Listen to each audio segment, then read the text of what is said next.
Who Dares wins, but in New Zealand. Let's go. Every year, the 12,000 men and women of New Zealand's Defence Forces are issued a discreet invitation by the NZSAS to apply to join their number. Those who respond will discover this is no ordinary job application. The Special Forces soldier is trained in a number of military disciplines, and that right there is what distinguishes them from the conventional soldier. What you have is what are known as the 1%ers. They're the uppermost 1% in both mental aptitude as well as physical aptitude. It will demand two. You figure the military's already, at least in the States here, 3% or 2% maybe join. And then you get down to who fights the battles. It's maybe another 3%. So it's probably the same thing here, but even to a higher degree, right? So you got the 1% out of the population, but probably the 0.05% of the population, they can handle this type of training and quite frankly want to do it. 2 years of utmost dedication and personal sacrifice before they'll discover if they have what it takes to join the exclusive 1%. And it all begins with the infamous selection course, seen here for the first time.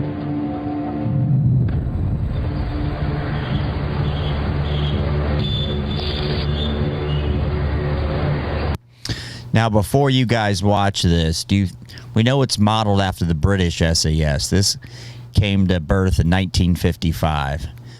Now, I want you to take a mental note. Do you think this is going to be right on point with the British SAS, or what do you think they did, being the New Zealand military, to change it? Keep that in mind as we go through this selection process. Selection will submit these 50 volunteers from the Army, Navy and Air Force to a series of tests designed to meet the minimum standards for an SAS soldier. Tests such as inability to survive days without food or safely navigate unfamiliar terrain, always against the clock. By the last day, whoever is left standing will have gone through physical and mental hell. Unaware of what lies ahead, the volunteers have been standing resolute since dawn, trying to hide any signs of nerves. Each knows few will make it through the next 10 days. What they don't realise is some won't even make it through today. Everybody thinks this kind of stuff is sexy, right? Everybody wants to be a commando when they're playing Xbox. But when you get down to this stuff, it's not necessarily that day. It's what's in the person's head. This is going to go on for days, and this will be the job. So you got to have a cult in your mind to do this type of thing. What was going through my mind was, just settle down and, it's a long road to home. It was built up to be something that is extremely difficult. Not knowing what's going to happen and how you're going to react when it starts to happen. It's the hardest challenge that they've had to undertake in their military careers to date. Stand back! Eat! With the famous sand-coloured beret and blue belt as their prize, the volunteers must be prepared to give their all. Now, you New Zealanders, why the blue belt?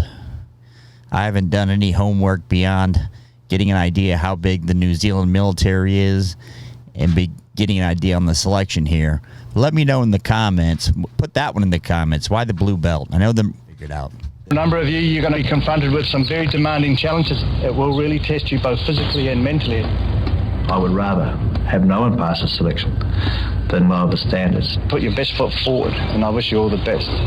Next, some words of wisdom. Look this way. A veteran of missions in Malaya, Borneo and Vietnam, Honorary Colonel David Ogilvie is one of the unit's famous originals. Initiative, resourcefulness, physical guts, mental drive, all the things that we're looking for from you.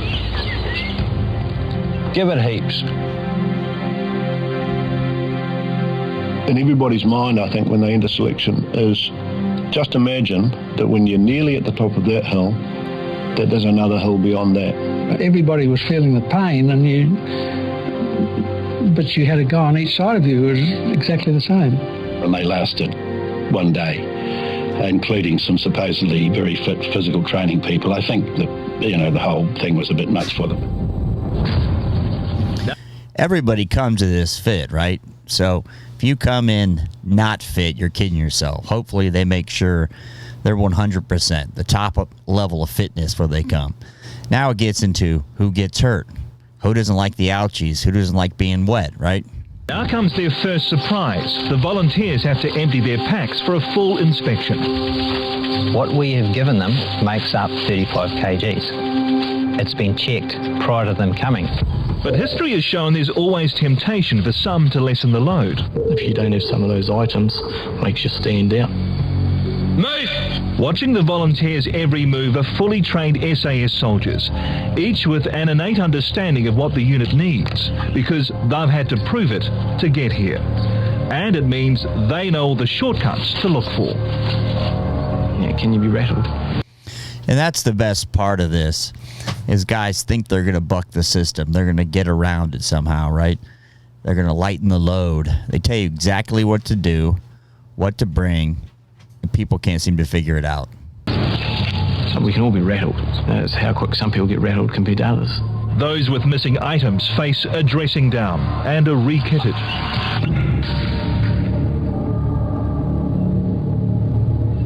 Get changed into PT kit. Move. These volunteers are as fit as they've ever been, following months of preparation. And they'll need to be. We have to induce a certain amount of stress and mental fatigue in a very short time period, just to test the individuals and their ability to withstand all of that.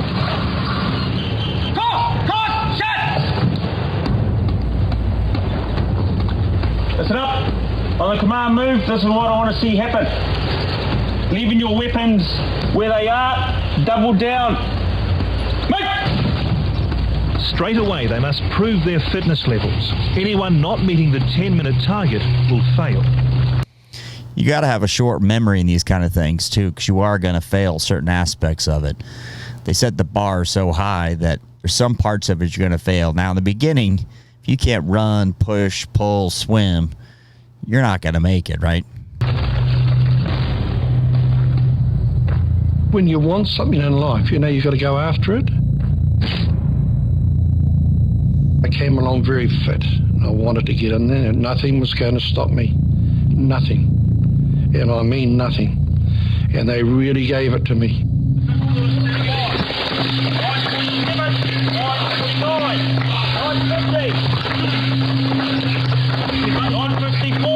955. I mean, you could look at this guy, he's not going to pass. He's laboring, he's tired. You know ahead in advance of this what the pace you need to be setting is. And people will continuously go to these selections with a dream in their mind they're going to run faster, they're going to do better. They're not. If you don't go prepared at the top level they tell you to be, it's going to be worse because of the stress level. 10 minutes 18. Let's move over to the side here. The first test of selection, and already one man's dream is over. That's it.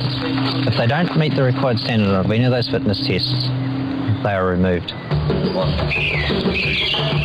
Without pause, they are set a barrage of physical tests to which they must give maximum effort. And while some outperform, others crumble. If you're lazy, you're going to have problems, eh? If you don't put the work in beforehand, it's going to catch you out. 10 comes above, and back down, pull up. Ensure that the legs stay next. I looked at the PT standards. They were pretty tight. They look good, but if you go to this and you can't do the amount, I think it's 15 pull-ups, dead hang pull-ups, and the push-ups, and the run, and the swim, you're done. They've already told you to prep for this. They said, come at least doing this. If you can't do it, they can't expect you to follow any other directions and waste any more money on you. Actually hanging at all times. All way up. Guys get nervous before doing pull-ups and they lose all their upper body strength. G1 requirement, no more than 130. In the New Zealand Army, that's the standard that we set. The testing grounds are not restricted to dry land, as time and time again they're sent back into freezing water during the morning. Move into the water. But pushing the thresholds has been carefully calculated. They compress everything together in one day. And you think that if the whole selection's like this, you're going to have to dig a bit deeper. Yeah, and if you're good at one of these exercises, let's say you're good at the run one day, but you're not good at the pull-ups the same day. Well, that's not going to work. As you can see, they're compressing all this into one cycle, which is pretty typical. They're going to stress you out. Like the guy said earlier, hormones are running, you're stressed out. So your 15 pull-ups you could do now becomes 8. And your run time decreases and your swim time. And so that's why the expectation should be, if it's 15, I need to be doing 20 before I go, because you're already going to be worked over by the time you get there, because you will have run, done the pull-ups, now you're doing the swim, you did the push-ups, your upper body's fatigued, your legs are probably fatigued, the cortisone levels are running. First man sitting down on this cone. There's no respite and are straight into the next challenge. Up that rope. And by now, the body is starting to hurt. When you get back down, you'll touch the ground, you get straight back up there. They will be starting to feel fatigued. Yeah, stop there. You have to go back, start again. Tough. Endurance is probably the biggest one rather than physical strength. One more shot. Hurry up. Get up there.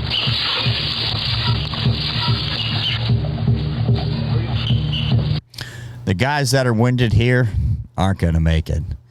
Now, you're going to get tired, yeah, but you, like he just said, endurance. So if you're a power lifter, you're probably not going to do good at this, because maybe you can lift a lot of heavy weight, but after you've already run, push-ups, pull-ups, swim, now you're doing the O course, climbing ropes, something's going to get burned, right?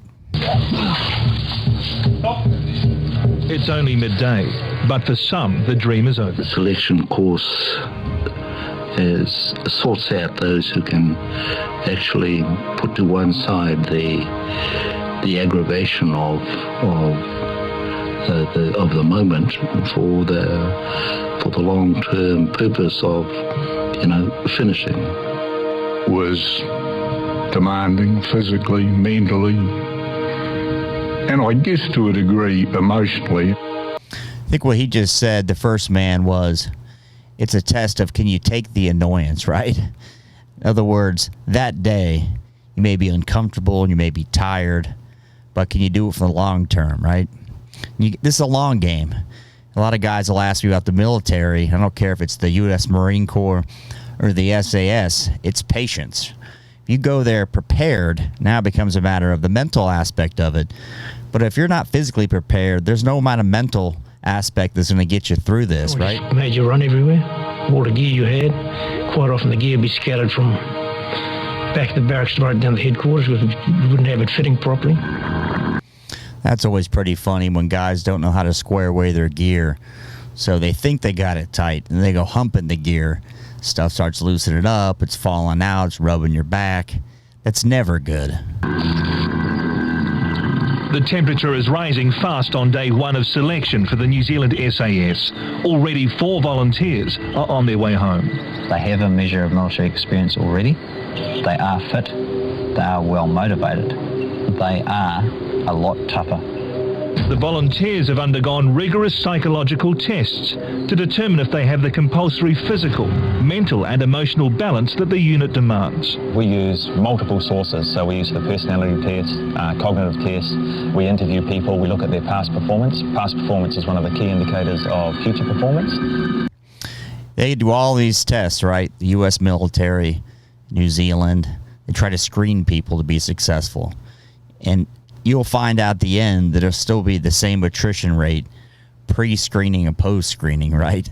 There's no way to tell. Otherwise, it'd be easy to find 100% success rate in these guys. You may get people who are attracted to the unit who are definitely not suited for service in the unit because of their backgrounds, their profiling. If they don't meet the qualities, we can't recommend them. Afternoon brings on the real business of the day. And there are some who are just hanging in.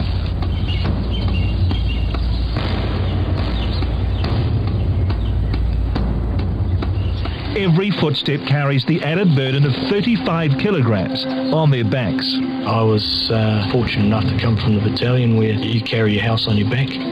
The combined load of the pack with survival gear, radios and weaponry is the equivalent of carrying 2 heavy suitcases. The key to this operation here, to this march, is to finish very soon, early, right?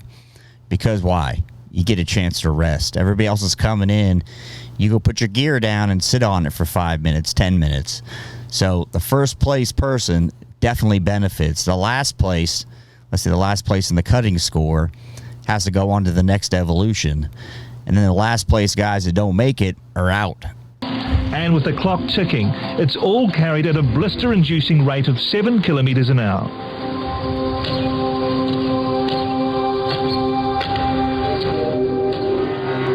As muscles cramp and leather boots rub toes raw, the field thins out. Even these seasoned soldiers are starting to feel the effects of the day. And you're starting to get blisters on your feet. You just got to cope with it.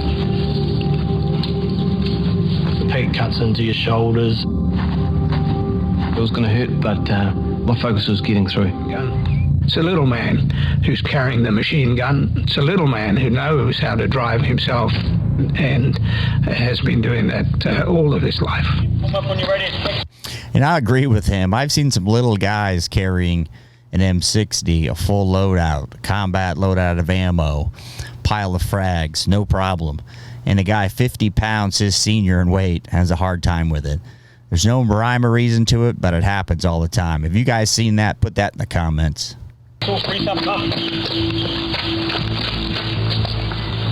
While most have made it to the end, there are still those who are over the 72-minute time limit.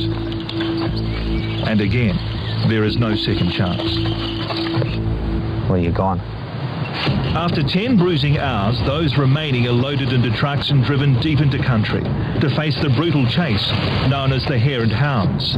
Although tired and sore, they must chase a fresh and fast SAS soldier, the hare. This is a maximal activity. You want to run as hard as you can for the given distance.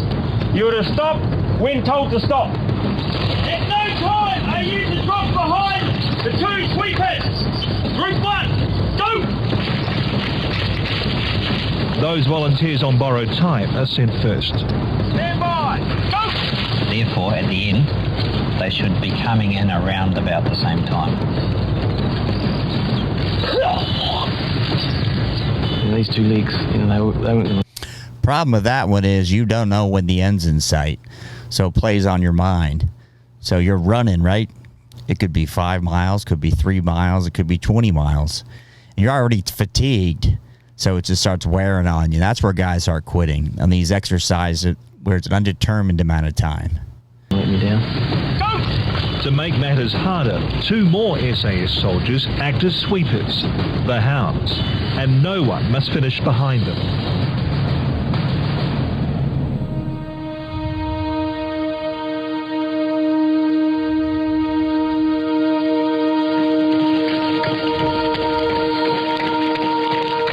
By now, it's not just weariness that is slowing them down.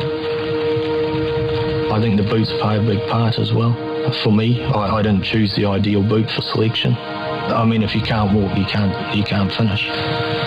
It's your wheels, really.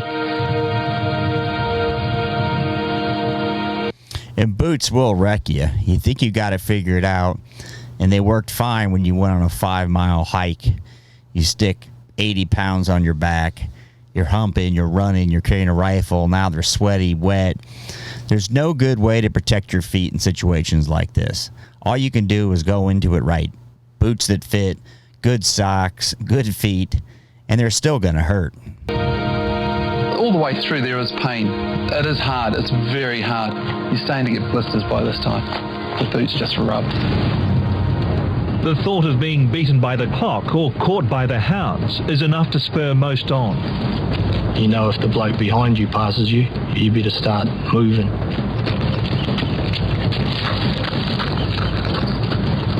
As the faster runners reach the end, there is relief. But they've only made it through the first day of 10.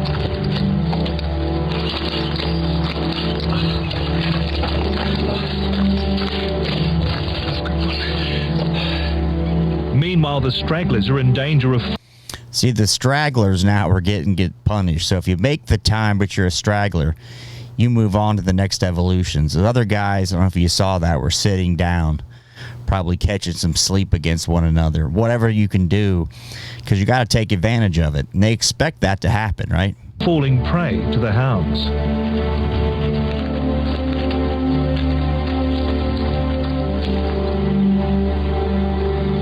Yeah, he's done. For the unluckiest, time has run out on selection. If anybody was truthful, it drives you on. You're going, I'm still here today. No, I'm not. Who started out believing they had what it takes for New Zealand's Special Air Service. 9 were wrong. The first day will break you physically, so then you've got to turn it on mentally. And as the remainder will soon discover, this was the easiest day.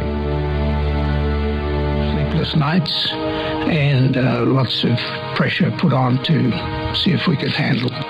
And all the time was this issue of, do I really want to be here? And of course, some people found out that sacrifice for them was not worth it. And about 3 a.m. in the morning, running down the road in a pair of shorts and bare feet, I told the instructor, Joe Glenn, as he is now, Joe Pottinger then, to stick SAS up any place he liked, and I was leaving. And that was the end of the course.